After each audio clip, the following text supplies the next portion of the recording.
for the physician treating a patient in real time, if they haven't responded by 2 cycles, what are the population of patients who are most likely to respond? And those were really kind of 2 most important things that were identified were patients who had leukemic blast reduction within the first 2 cycles, obtaining that morphologic leukemia-free state in particular.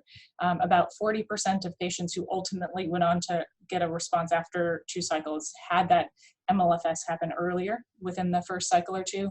And then also the type of AML, whether it was de novo or secondary. And in particular, secondary patients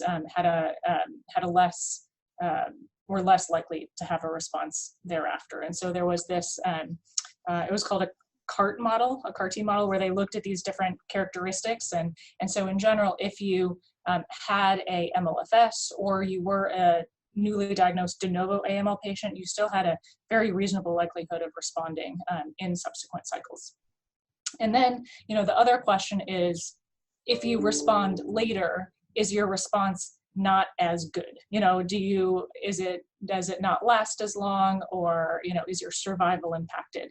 And what was nice to see in this study was that the median overall survival in both groups, no matter when you had your response, was really quite impressive. It was over 18 months, and it was 18 months or over in both of those arms, with a 1-year estimated overall survival of about 75% and an estimated 2-year overall survival of about 50% for both groups, suggesting that if you were able to obtain a remission after cycle 3 or cycle 4, that was still a very important endpoint.